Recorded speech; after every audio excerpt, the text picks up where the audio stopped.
Juliette Schor a une caractéristique très étonnante pour un économiste, c'est que c'est une femme. Mais la chaire Bernard Maris étant très ouverte, nous avons décidé d'inclure y compris des femmes dans notre conseil scientifique. Donc la profession des économistes a beaucoup de défauts et l'un d'eux, c'est effectivement d'être machiste. Il y a un article qui circule beaucoup ces jours-ci là, sur les économistes les plus cités dans le monde et on voit que le portrait robot, c'est un homme blanc nord-américain ou européen de 60 ans. Donc c'est difficile d'être une femme dans la société, on le sait, dans bien des aspects. C'est difficile aussi quand on veut faire carrière. Juliette Schor a une autre caractéristique, c'est qu'elle est actuellement sociologue au Boston College, après avoir occupé un poste donc d'économiste à l'université d'Harvard. Et quand je lui ai demandé si c'était un choix ou pas pour elle d'avoir quitté la secte des économistes pour rejoindre la secte des sociologues, elle m'a dit que c'était tout simplement dû à son objet d'étude, c'est-à-dire qu'elle s'intéressait à la culture de la consommation. Et la culture de la consommation est un objet beaucoup trop intéressant pour être étudié par les économistes. Et donc, il ne s'y intéresse pas. Et donc, elle a décidé d'être sociologue. Elle a reçu en 2006 le prix Leontief, qui est une sorte de prix Nobel d'économie alternatif, pour ses travaux donc, se portant sur la consommation, le travail, les inégalités et l'environnement. Alors Bernard Maris disait qu'il y avait deux grands impensés dans la théorie économique standard. C'était la monnaie, dont on vient d'entendre l'un des grands spécialistes, et le temps. Et s'il y avait une chose qu'on pouvait retenir dans des travaux de Juliette Schor, c'est sa préoccupation pour le temps, la façon dont on utilise notre temps, à la fois dans le travail et dans la consommation. Elle a écrit des ouvrages qui ont été des best-sellers, parce qu'elle a le souci, comme Bernard, de produire des ouvrages destinés à un grand public. Elle a notamment publié The Overworked American, c'est-à-dire le travailleur américain surmené, où elle a montré que la baisse historique du temps de travail s'était interrompue et même inversée aux États-Unis, ce qui posait une grande interrogation. Comment se faisait-on que dans le pays le plus riche du monde, on se mettait à travailler de plus en plus et non pas de moins en moins, comme ça aurait dû être le cas. Elle a également publié The Overspent American, l'américain dépensier, pour montrer que la culture de la consommation conduisait, y compris dès le plus jeune âge d'ailleurs, les Américains à dépenser beaucoup trop et n'importe comment, sans que cela les rende plus heureux et en ayant des conséquences absolument dramatiques sur l'environnement. L'environnement qui est de plus en plus au centre de ses préoccupations ces dernières années et dont elle va parler dans son intervention.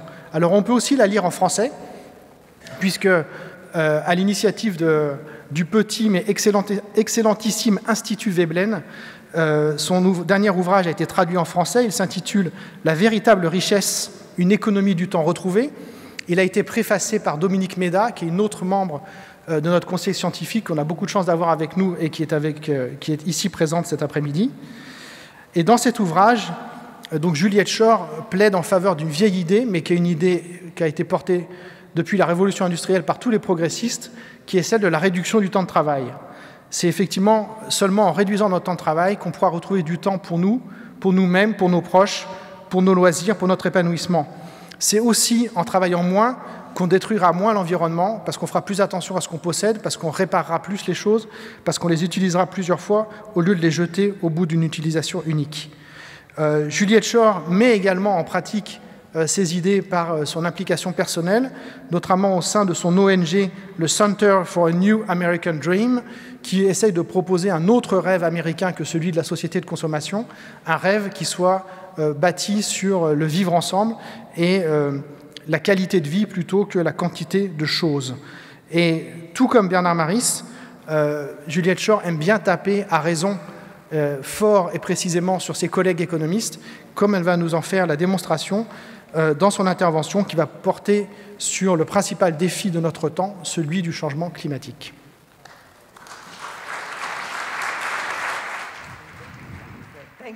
Voilà, merci. Bonjour, c'est un grand plaisir, un grand honneur pour moi d'être présente pour la création de la chaire UNESCO Bernard Maris. Aujourd'hui, plus que jamais... C'est bon ? On a besoin d'économistes comme Bernard Maris. L'approche éthique du monde réel, intégré socialement, informé historiquement, que lui et les économistes hétérodoxes pratiquent est essentielle si nous voulons relever les défis de notre ère, comme les inégalités mondiales et les instabilités géopolitiques qu'elles engendrent, les inégalités intérieures, les mauvaises performances économiques, ou le thème que je voudrais traiter aujourd'hui, l'écologie et en particulier le changement climatique. Comme je suis ici à Paris, je ne peux pas continuer sans exprimer ma profonde gratitude envers le gouvernement et le peuple de France pour votre travail formidable en tant qu'hôte de la COP21. La combinaison d'engagement éthique, de persévérance, d'hospitalité et de sagesse a entraîné un résultat qui va au-delà de toutes les attentes. Après 21 conférences des partis, c'est la première fois qu'on arrive à une telle déclaration. Les COP précédentes ont été décevantes, parfois excessivement. J'ai confiance aujourd'hui qu'on peut résoudre les défis colossaux du changement climatique, quelque chose que je n'aurais pas pu dire le 1er décembre, lorsque l'histoire de notre ère sera écrite. Cette rencontre sera vue comme un point décisif et le leadership français sera considéré comme ayant été un point décisif. Quel rôle l'économie a-t-elle joué dans le débat sur le climat? Comment est-ce que l'économie traditionnelle de l'économie hétérodoxe? Quel type d'économie a-t-on besoin pour pouvoir tenir les promesses de la Réunion de Paris? Malheureusement, depuis le protocole de Kyoto de 1992, la conférence de Rio ou de Kyoto, et le protocole de Kyoto et l'accord de Paris, les économistes classiques n'ont pas réussi à faire avancer le débat et les négociations. Je dirais même que, de bien des manières, ce domaine a empêché de bien comprendre le changement climatique et la dégradation écologique de manière plus générale. Au niveau théorique, son traitement des questions écologiques est totalement biaisé. À cela, deux raisons. Son approche du monde naturel, qu'elle externalise, et son incapacité à intégrer les questions de répartition.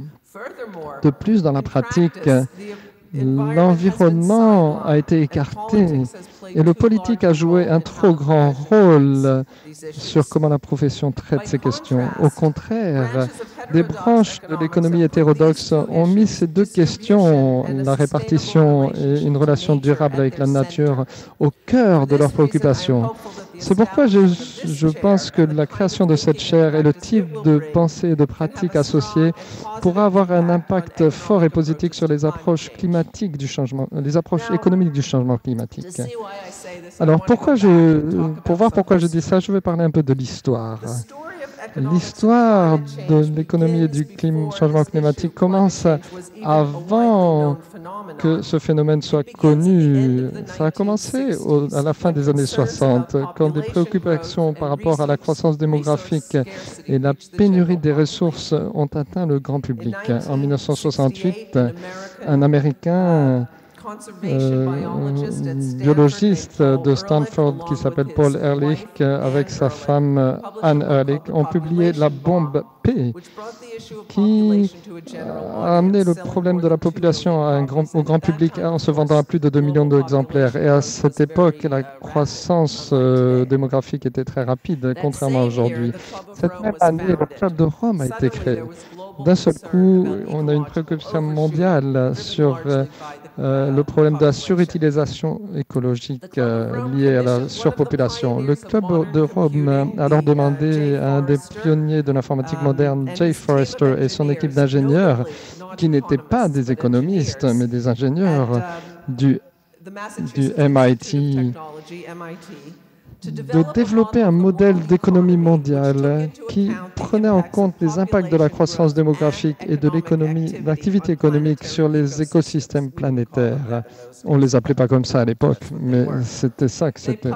Ils ont publié un best-seller mondial qui s'appelle Halte à la croissance, qui s'est vendu à plus de 12 millions d'exemplaires. Dans ce livre, ils ont prédit que si on continuait sans se remettre en question, le business as usual, sans changer avec les conditions actuelles, cela aurait des répercussions écologiques et économiques sévères, voire un effondrement pendant les premières décennies du XXIe siècle. Et bien sûr, c'est intéressant de penser aux premières 15 années de ce XXIe siècle par rapport à ces prédictions, parce qu'on a eu des bouleversements économiques et des dégradations écologiques considérables. Mais ça, c'est une discussion beaucoup plus longue par rapport à la précision des prédictions. Le livre a entraîné un grand débat et je pense que ces débats ont eu un impact malheureux sur la réponse ultérieure des économistes au changement climatique. Les économistes traditionnels ont rejeté et même snobé le modèle du MIT. William Nordhaus de Yale, qui reste le principal économiste environnemental aux États-Unis, a écrit une série d'articles critiquant la modélisation simpliste, quoique innovante. C'était une approche pionnière, cette modélisation de l'équipe du MIT, en affirmant qu'ils avaient sous-estimé les opportunités de substitution de la production. Et donc, si on a quelque chose qui commence à manquer, on peut passer à autre chose. Et le rôle des prix sur les réponses comportementales des agents à la pénurie des ressources. Et il n'y avait pas de prix dans le modèle. Le prix Nobel Robert Solow avançait la célèbre hypothèse qu'on aurait une telle substituabilité que pour un coût fini, l'espèce humaine pourrait être, je cite, totalement libérée de sa dépendance aux ressources épuisables. C'est assez incroyable qu'il ait pu écrire ça.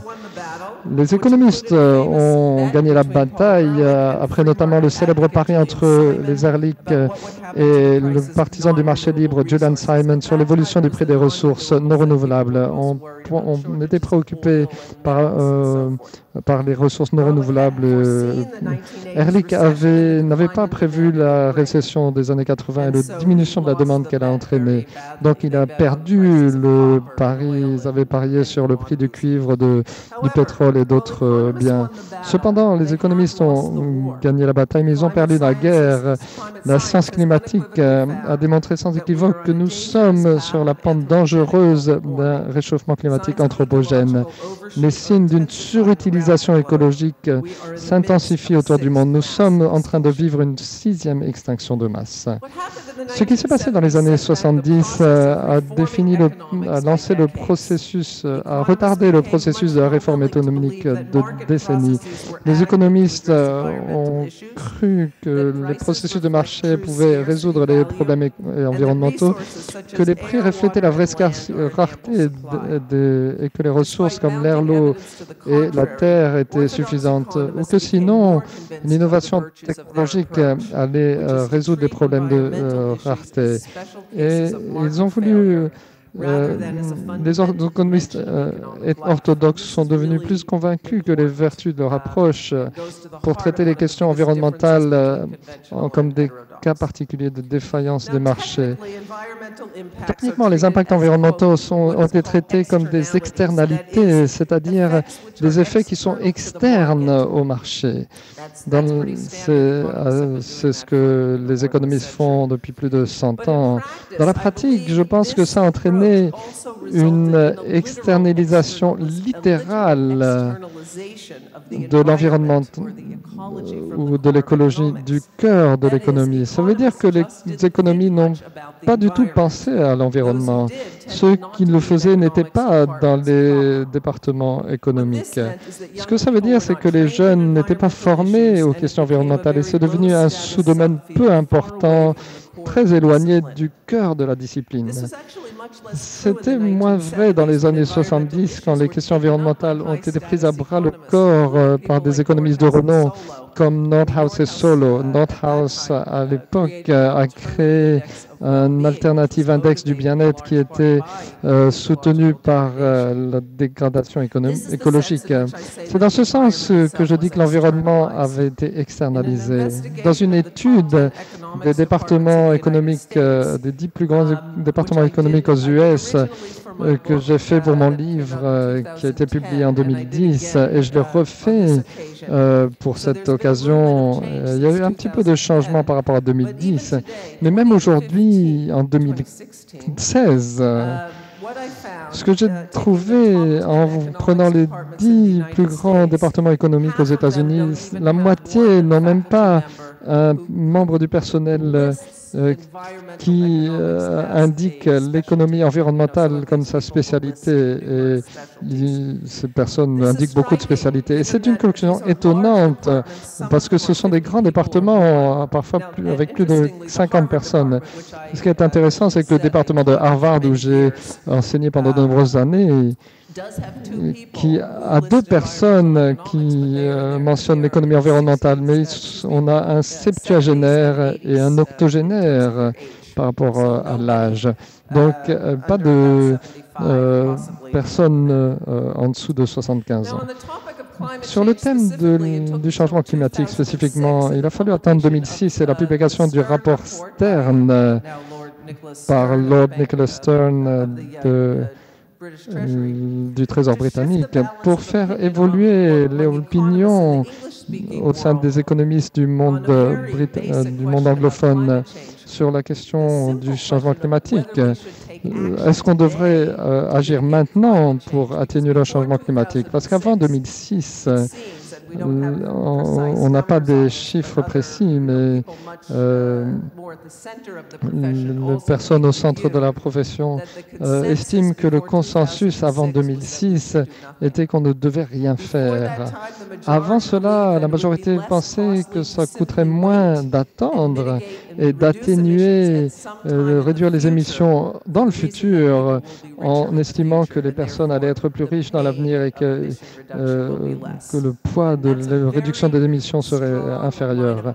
Et c'est un argument dans le débat climatique qui concerne le taux d'escompte et combien on doit attendre dans l'avenir pour que les gens soient plus riches. Et c'est en estimant qu'on est sur une pente d'augmentation continue des revenus. Et évidemment, le changement climatique remet cela en question. Mais ce n'est plus la vision dominante. Mais les économistes sont ont toujours un point de vue conservateur sur les actions d'atténuation du changement climatique. Aujourd'hui encore, le changement climatique et les impacts écologiques sont une partie marginale de la formation et de la recherche en économie. Je n'aime pas critiquer mes collègues de cet économiste français, mais je ne le fais pas pour le dénigrer. Mais Thomas Piketty, qui a écrit Le Capital du XXe siècle, est un excellent exemple. C'est une contribution formidable et vraiment merveilleuse. Je le mentionne vraiment pas pour le dénigrer parce que c'est vraiment formidable. Mais Piketty consacre à peine 1 page et demie au thème du changement climatique. Et ce qu'il dit est déjà dépassé depuis longtemps quand le livre a été publié. Et surtout, ce qu'il dit sur le changement climatique n'est pas relié au reste du livre. Et le thème reste externalisé dans son traitement du thème. Et ça m'a semblé vraiment curieux parce qu'il parle beaucoup de ce qui peut détruire la valeur du capital comme les guerres mondiales du XXe siècle et le changement climatique avec la bulle de carbone et le carbone qu'on ne peut pas brûler. Ça veut dire qu'on a en face de nous une dévalorisation des actifs. C'est un grand thème de son livre. Le changement climatique est le défi économique le plus important de l'histoire humaine. Il a des implications profondes pour le fonctionnement des écosystèmes.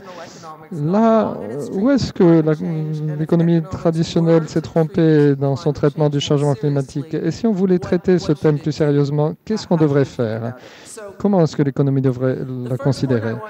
Le premier point que je voudrais souligner, c'est un point bien connu, mais ça vaut le coup de le répéter. C'est le fait que notre compréhension de l'économie doit commencer avec le fait que c'est un sous-système de la biosphère et que l'activité économique doit, en fin de compte, être durable par rapport à cette biosphère. C'est le prémisse fondamentale de l'économie environnementale. Et c'est quelque chose que Bernard Maris répétait à l'envi, ce concept, ce postulat central de l'économie en tant que sous-système de la biosphère. Les flux d'énergie et de matière entre l'économie humaine et la biosphère doivent être considérés en relation aux flux de valeur. Et le mouvement des jeunes économistes français, tels que Jules Revaux, d'il y a quelques années, on les a appelés économie post-autistique et maintenant on les appelle économie du monde réel, a traité ce thème en critiquant les approches trop formelles qui leur avaient été enseignées et leur éloignement des faits réels et empiriques du monde, y compris des faits chimiques, biologiques, etc. Si on regarde sérieusement les limites biophysiques, le rôle de la croissance dans les théories et recherches économiques devient beaucoup plus complexe et plus intéressante et plus étroitement relié à la responsabilité humaine que dans l'économie traditionnelle. Dans la théorie économique pure, le désidératum n'est pas la croissance, c'est pas ce qu'on cherche. C'est souvent mal compris par les gens à l'extérieur de la profession. Les théories conventionnelles considèrent que l'objectif est le bien-être, pas la croissance. Mais dans la pratique, la croissance a été considérée comme les fondements du bien-être. Mais lorsque la croissance devient un obstacle à la durabilité et à la survie, nous devons la traiter avec beaucoup plus de sérieux. Est-ce que la croissance améliore le bien-être? Et la réponse à cette question n'est plus évidente dans les pays riches. C'est le mouvement de décroissance est très apprécié ici et je suis sûr que vous connaissez bien ces questions. Les économistes ont enfin commencé à étudier cette question avec sérieux, principalement en collaboration avec des psychologues. Et la réponse est « ça dépend ». C'est une réponse raisonnable. Les revenus plus élevés sont vitaux pour la pauvre, mais pour la classe moyenne et riche, n'augmentent le bien-être que dans certaines situations. La répartition des revenus joue un rôle central dans le lien entre la croissance des revenus et le bien-être. Une croissance des revenus inégalement répartis n'améliore pas le bien-être et peut même l'empêcher. C'est ce qu'on a vu ces dernières années avec cette croissance déséquilibrée. De manière similaire, les impacts de la croissance des revenus sur l'utilisation du temps est très importante. Quelque chose que les économistes ont sous-estimé et mon ami Dominique Médaille a passé de nombreuses années à étudier cela. Et enfin, quand l'augmentation de revenus se fait au détriment de fonctionnement écologique, il n'améliore pas le bien-être et réduit la probabilité de survie. Et la survie n'a pas été prise en compte par les économistes avec sérieux. Dans la comptabilisation standard, le changement climatique n'est pas une question intéressante du point de vue analytique. Si on le considère comme la défense de marché la plus grande, on ne fait qu'internaliser l'externalité. Si on le prend comme un cas classique de bien commun d'accès ouvert, l'issue est inévitablement tragique. Mais les approches hétérodoxes donnent une pensée plus intéressante. Une innovation ces dernières années a été de réintroduire le monde matériel, et en particulier l'énergie. L'économie classique met le monde matériel au centre de ces théories. Bien sûr, les physiocrates, les Français sont bien connus pour cela. Mais les économistes politiques classiques anglais ont fait la même chose. Avec la montée de l'économie néoclassique, le domaine a embrassé un espèce d'idéalisme. Vous le voyez dans ce que j'ai dit de Solo, où on peut avoir une économie sans ressources. Ces dernières années, il y a eu des travaux considérables sur les flux de matière, mais ça se déroule à l'extérieur de l'économie traditionnelle. Un corpus de recherche existe sur le rôle central des combustibles fossiles, sur la croissance de la productivité et du rendement depuis le milieu du 19e siècle. Cette recherche tend à être déconnectée du phénomène économique, était assez non théorique, mais il est crucial d'intégrer l'influence de l'énergie et des flux de matière au cœur de l'économie et de réfléchir à comment ils fonctionnent différemment des flux de valeur. L'abstraction qui caractérise la théorie des enseignements standards a fait partie de la myopie de la discipline en matière de durabilité. Mon deuxième point concerne la répartition. Comme on le sait bien, le passage de l'économie classique à néoclassique a externalisé non seulement le monde naturel, mais les questions de répartition qui étaient au cœur de l'économie politique classique. Dans le monde néoclassique, les critères tels que l'efficacité parétienne, l'idée de seulement regarder l'efficacité et traiter la répartition après, c'est vraiment la pratique standard, mais le fait de ne pas mettre la répartition au cœur de la pensée économique où elle devrait être, selon moi, a entraîné différents types de problèmes par rapport au climat. Et cette approche a fortement contribué à l'échec de la législation sur le climat au Congrès américain en 2009 et 2010, parce que ils pensaient que la répartition, les questions de la loi sur la répartition n'étaient pas pertinentes et que la tarification du carbone n'était pas appropriée. C'est pourquoi ça a échoué. Mais considérez les bases du changement climatique en termes d'inégalité mondiale. Les humains partagent une biosphère et des personnes vivant dans un endroit du monde peuvent désormais infliger des dommages écologiques importants, voire mortels, à d'autres vivant loin de là. C'est au cœur du dilemme climatique. Sinon, il n'aurait pas fallu des décennies pour aboutir à l'accord de Paris, à la COP21. Si les émetteurs et les victimes n'avaient pas été alignés dans un déséquilibre nord-sud historique du pouvoir et des ressources, des revenus et de la richesse. Le fait que les grands émetteurs sont surtout dans les pays riches et que les faibles émetteurs sont dans pratiquement la moitié du monde émet zéro carbone parce qu'ils n'ont pas accès à des énergies basées sur le carbone. Ces émetteurs sont dans des pays pauvres est un fait social essentiel du changement climatique. Cependant, le modèle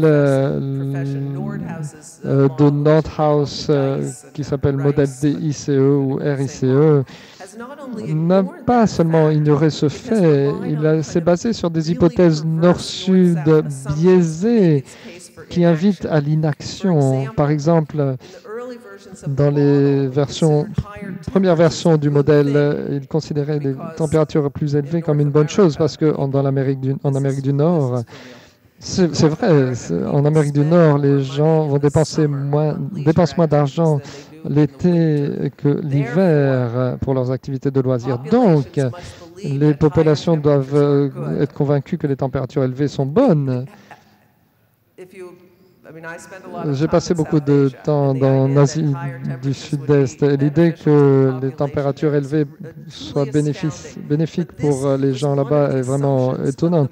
Mais c'est une des hypothèses du modèle climatique qui a le plus d'influence au monde. Et dans la même logique, certaines versions ont donné plus de valeur aux revenus des riches au nord qu'aux pauvres au sud, dans les pays à faible revenu. Donc c'est une technique très perverse, une dimension technique du modèle, mais qui influence beaucoup les résultats.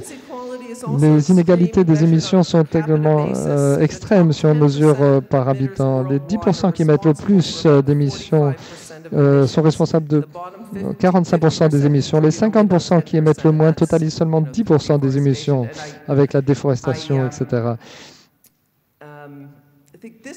Et je pense que c'est vraiment très important. On ne peut pas comprendre ce qui se passe au niveau politique, économique ou sociologique par rapport au changement climatique sans partir de cette disproportion de la répartition.